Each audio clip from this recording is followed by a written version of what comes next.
Hello, everyone. Welcome to our 11th Coaching Gupshup with Smita and Kiwa. Like always, it's a pleasure to speak to you, Smita, to have our Gupshup and to get to know a little bit more about your views on certain topics that you and I both find interesting.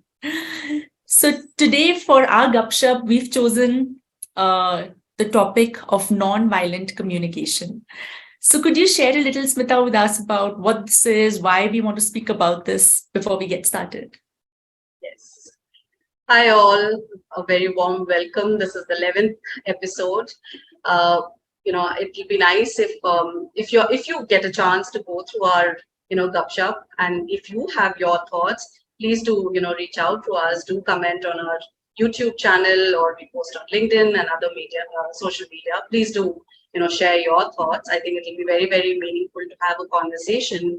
To see how our thoughts match and what else, what is it, what else comes up as you're listening to us. Today we chose this topic of nonviolent communication. Last week it was on empathy, and Kiva and I, during this week we were talking about how how can we empathize with the other. We found this tool of a framework by Marshall Rosenberg, which is about the OFNR framework. We'll talk about it a bit more, but I think that is where we came from, to say that what can be our go-to when we want to maybe build that muscle of empathizing with self and empathizing with the other. So I'm just thinking, Smita, like, when does this need actually arise? Like, why, like, are there situations that you have experienced when you've thought that communication went off in a completely different direction as compared to what you actually had in mind or the intention that you actually had in mind? Yeah, absolutely. I think, most of the times when we are not able to empathize with the other is where we have a preconceived notion about the other, or a preconceived notion about the situation that the other is in, right? And the same thing when it is towards our own self, right? Like we judge ourselves and others so much so that it becomes so much like a habit that it's very easy to choose that way to judge the other, rather than the framework that we are going to talk about. It's like a process in itself, and it needs some deliberate effort in order to have that non-violent communication.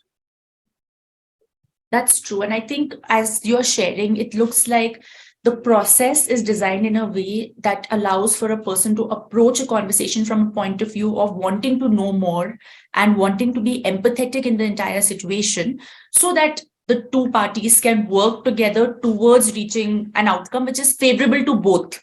And it isn't really about one's own personal agenda or thought, but about really communicating uh, as effectively as possible, keeping the needs of each other in mind. Yeah, absolutely. That know more that you said, right? Like, to know more about that person can only happen when I always approach, the conversation with the newness in it, right? Like, not to bring in always, something which is already existing and is stored in the mind, but to bring in, to approach the conversation, to learn, to. Absolutely. I think that learn more is the best way that you put it. So I'm just thinking, Smita, because while working with you, I've always actually observed that you operate with a lot of empathy and wanting to know and understand before just sharing, what is on your mind. Why don't we do like a quick demo maybe for our audience today, for them to also see Smita like at work behind the gupshup. So it's like, it's really about in the journey. Like, it's not, I have not reached that destination. It's really like, something that I would want to practice. I think right, like, it's not about Kiva, it's both of us. I think we've been very deliberately practicing this with ourselves, and there's an attempt right? Like I said, we've not reached any kind of a perfection or a destination, but it's a journey again. So let's start. Can I give a quick, like, let me give a quick background to the listeners as to what the situation is. So the situation is that Kiva has been not answering, has not been very prompt in answering to the emails, the last 4 or 5 emails to me as her manager. And in the last few meetings, unlike her, she has not been sharing her thoughts and being silent and observing most of the time, observing or not observing, but not participating.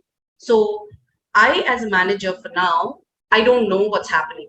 I just see that last 4 or 5 communications via email or in the meetings looks very different. That's the situation.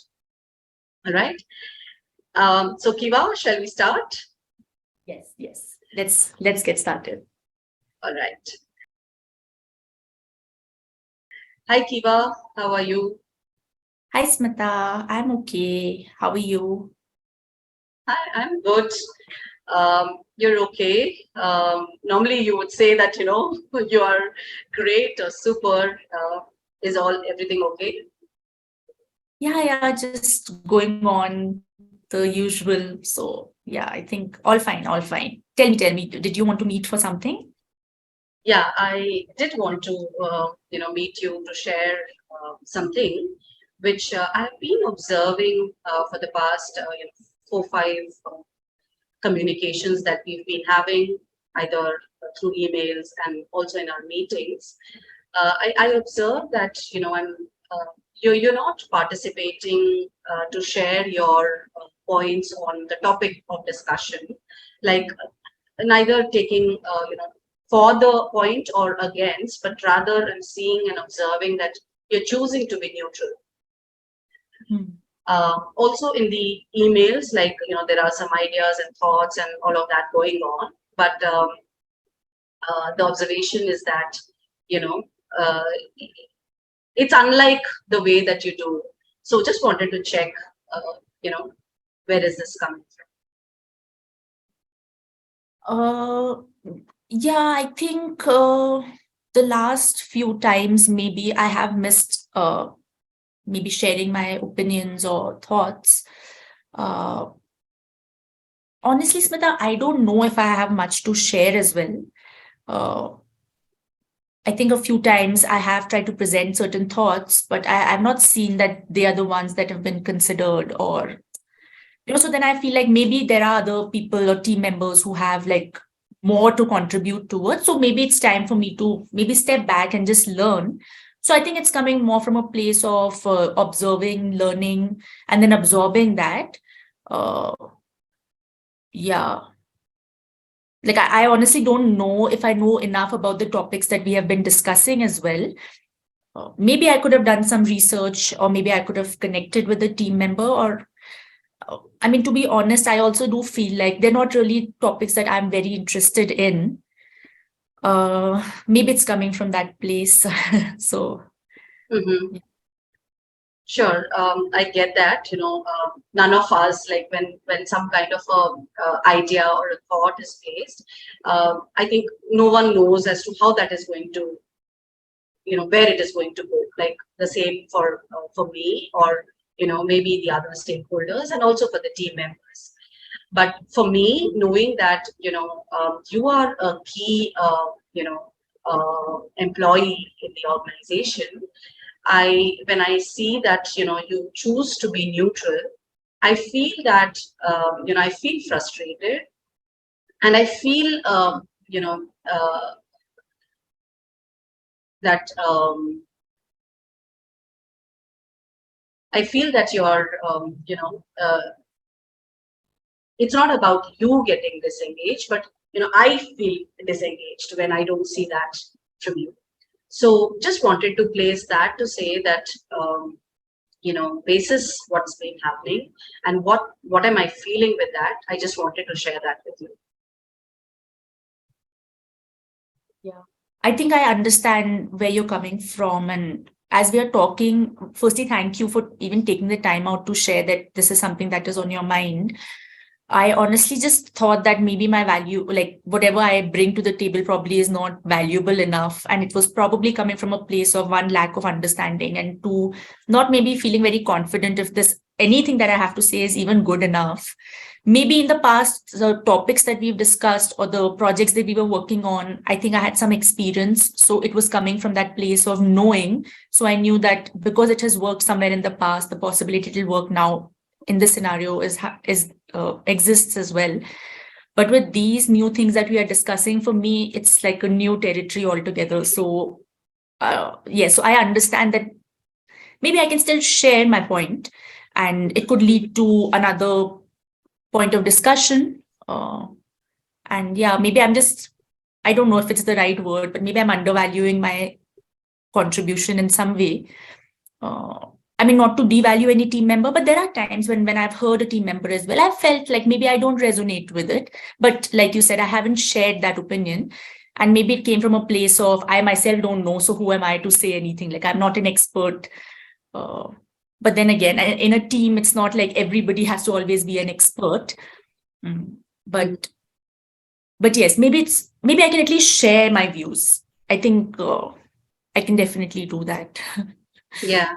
Yeah. So I'm hearing that, maybe it's coming from the space of not knowing about the topic. That is one. And you also mentioned about, maybe a couple of times it was not it was not accepted, right? Like the thought was not accepted or um, taken forward, or so maybe all that caused to what's happening now. And I'm curious to know what would you need, so as to my need from you is that whether it is positive or negative, the pros or the cons or whatever, right? Like rather than neutral, I would want you to take a positive or a negative stance to what's going, and share your thoughts. Like that would be my need. So I'm curious to know, in order for this need to be met, what is it that you would need? I think firstly, thank you again, Smita, for sharing this so honestly. I think I'm just thinking that maybe it's just my own confidence, and I need to first tell myself that it's okay if your point is not good enough. It doesn't matter at this stage, because after hearing from you, it looks like you would want to hear my thoughts. Earlier, I thought that maybe my thoughts are of no significance, like it's in a way a waste of time. So hearing from you that you would want to know my thoughts is making me, as it is, feel a little bit more confident. And I think my need would just be like at times I notice that in a meeting, like there are one or two people who have a lot to share, and I know they're very enthusiastic and passionate about the topic, and I respect that as well because maybe they have more to share. But maybe if you could manage the airtime in a way that like you encourage others to share, it's just I think it'll just make me feel a little comfortable before saying it. I hope it's okay for me to share this. But I just noticed it 3-4 times and I thought, okay, like somebody has more to say though. It's better to just be quiet.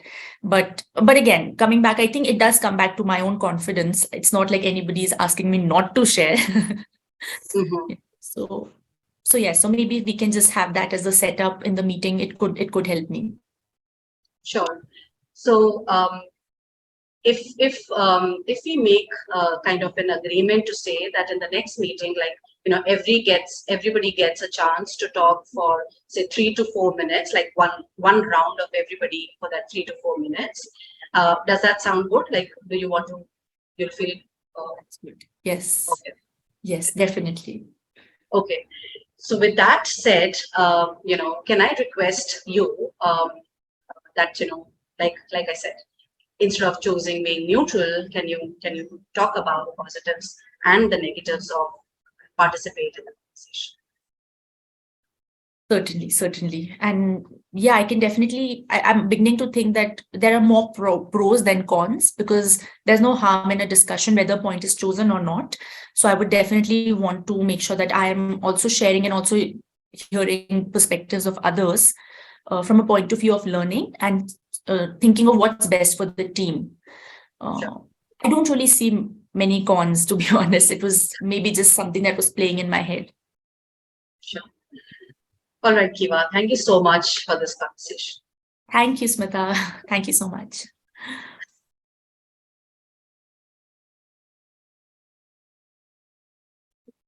All right, viewers, listeners, what do you think about this, conversation? A quick demo it was not a planned, demonstration. We really wanted to keep it very, very authentic, so it's not a planned one.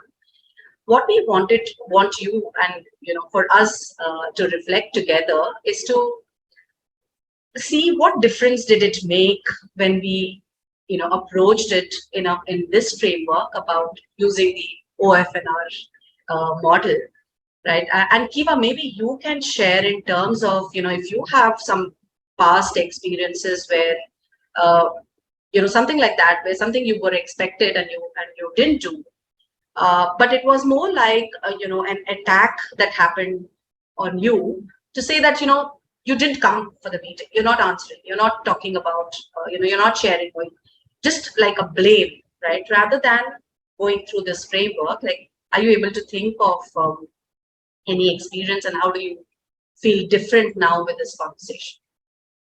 Hmm.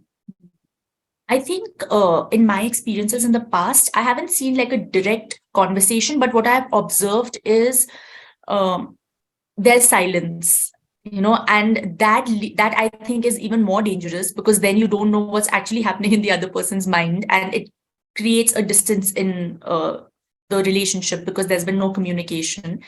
I think it leads to a lot of like confusion in the mind of both, and over time it gets harder and harder to work with people, because things from the past also keep popping up, that during that project this had happened, or during this project this had happened. So I think when I compare that to this conversation that we had, the demo that we had, I did feel that throughout there was a sense of empathy that the manager maintained. So it really felt comfortable to open up and share what's probably going on inside me. And there was safety because it came from a place of the manager wanting to hear my thoughts and actually showing that the thoughts are valued. But there seems to be something that's coming in the way, so it wasn't about me, but it was about the situation. So there is a big difference. It's not a blame game and saying you didn't do this or you didn't do that. It came as an observation. So there were very clear facts that were stated, and they were not incorrect. So as a recipient, like a person on the other side, I could not deny those, because if the emails haven't been responded to, or participation has been low, it is a fact. Now the next step is like, this is what I am feeling, so it opens up a channel of communication, because the feelings of the manager have also been considered, and the manager's being honest and authentic about it. So I can also then be honest and authentic that I am probably not feeling confident. You're feeling frustrated because you want to hear my thoughts. So in a way, it's a positive thing. So I think there was comfort, there was empathy, there was safety, and the entire conversation was evidence-based and authentic.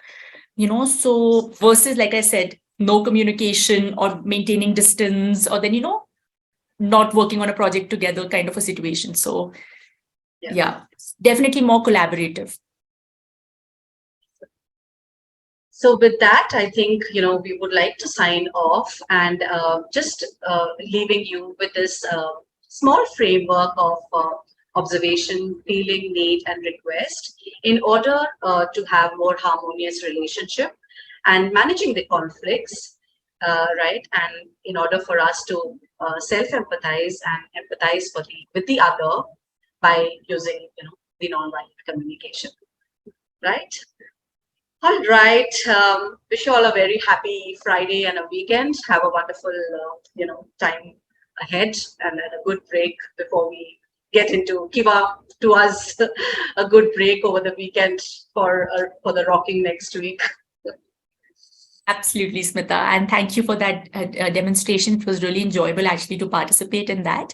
And for our audience as well, if you do try out this model on nonviolent communication, do share with us what were some of your takeaways. How was this experience different from what you have probably experienced previously? Would really love to hear your thoughts. So thank you so much, everyone. Have a great Thank weekend. you. Bye. Bye bye. See you.